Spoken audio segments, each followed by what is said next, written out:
अच्छाई में एक बहुत बड़ी बुराई है, आप जानते हैं? अच्छाई में एक बहुत बड़ी बुराई है। क्या? कि आप दो अच्छे लोगों को एक साथ नहीं बिठा सकते। और बुराई में एक बहुत बड़ी अच्छाई है, बुराई में एक बहुत बड़ी अच्छाई है कि आप दो लोगों को अलग नहीं कर सकते। दो बुरे लोग एक साथ बैठ जाएं, उनको अलग नहीं कर सकते आप। कोई दो नशा करने वाले हैं, भले वो दिन भर कितना भी लड़ेंगे, शाम को एक साथ ही बैठेंगे, कितना भी उनका झगड़ा होगा।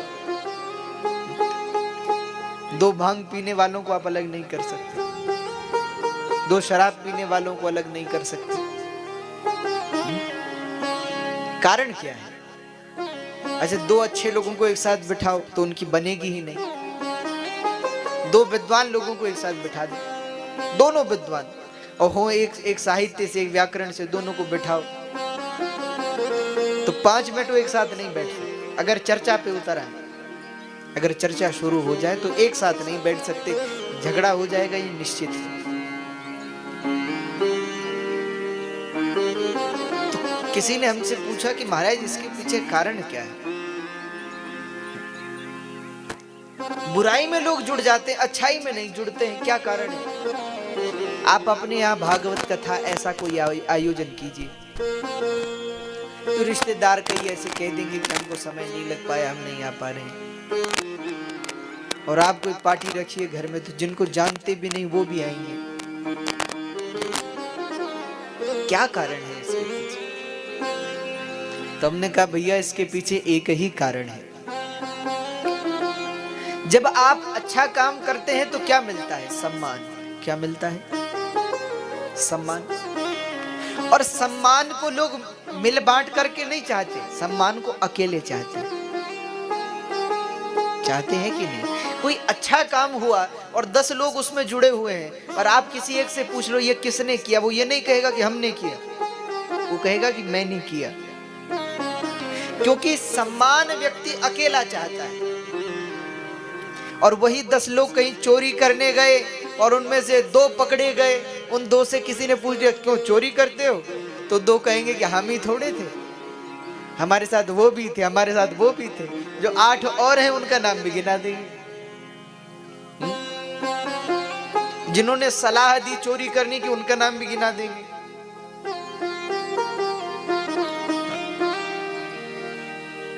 क्योंकि सम्मान व्यक्ति अकेला चाहता है और अपमान मिल बांट करके चाहता है।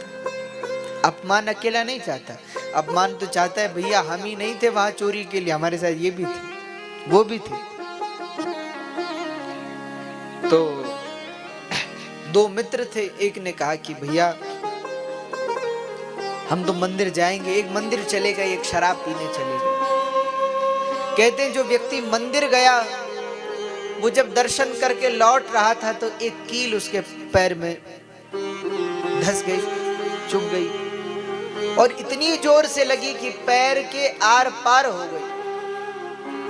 लोहे की कील पैर के आर पार हो गई। बड़ा दर्द हुआ, थोड़ी देर तो बेहोश ही हो गए। लोग उठा करके घर में लाए, डॉक्टर ने सब इलाज किया।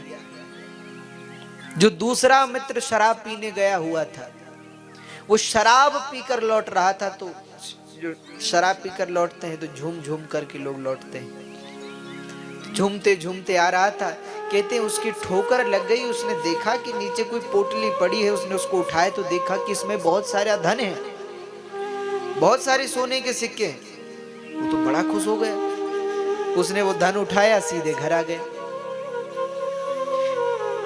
अब कुछ दिन बाद, अब ये जो बेचारा जिसको कील चुभी थी ये लेटा हुआ था, चलो कोई बात नहीं, होनी थी सो हो गई, कोई बात नहीं, लग गई कोई बात नहीं, ऐसा विचार ही कर रहा था कि इतने में इससे मिलने के लिए वो मित्र आ गया जो इससे शराब पीने को कह रहा था। वो आया मिलने के लिए कि भैया तबीयत कैसी है? वो ठीक है भैया। अरे बोले हमने तो तुमसे पहले ही कही थी कि हमारे साथ चलो शराब पीने। शराब पीने चलते तो ये नहीं होता।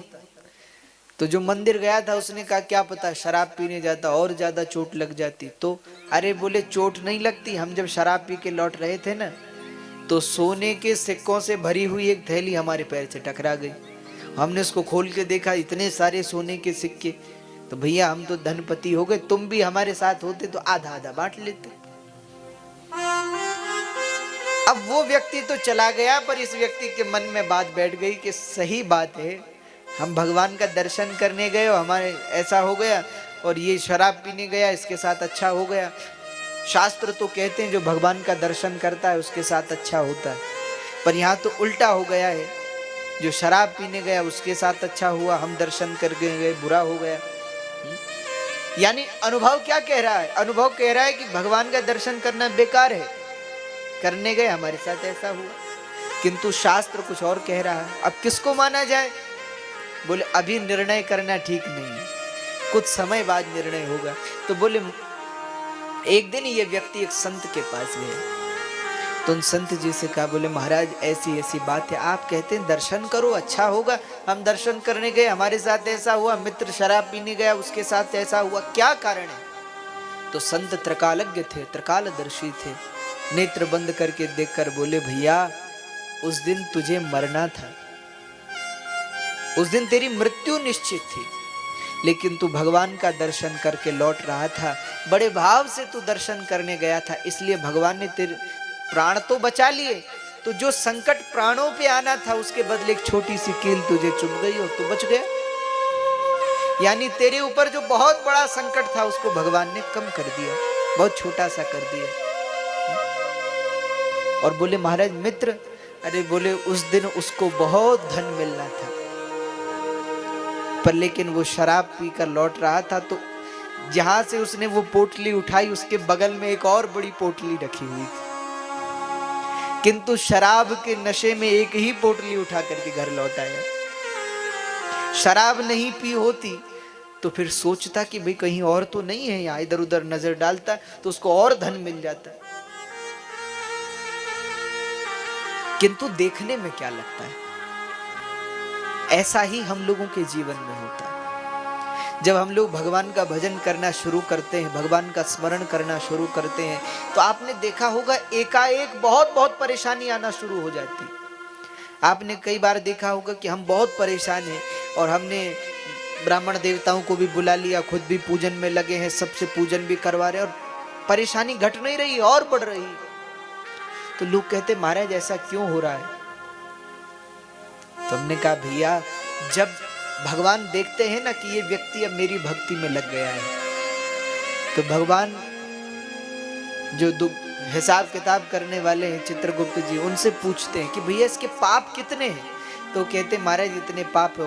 पुण्य? बोले पुण्य इतने हैं। तो बोले भैया ऐसा है, इसके पाप को निपटाओ, इसके पापों को समाप्त करो। तो जितने पाप है सब इसको दंड के रूप में जल्दी जल्दी देते रहो, जल्दी पाप निपट जाए, फिर इसको पुण्य देना। हाँ? इसलिए जब हम पूजन में लगते हैं तो अचानक बहुत सारे कष्ट आना शुरू हो जाते हैं। भैया भगवान तो हमारा हिसाब निपटाना चाहते हैं, हमारा कर्जा जो है पुराना उसको निपटाना चाहते हैं, इसलिए कष्ट देते हैं।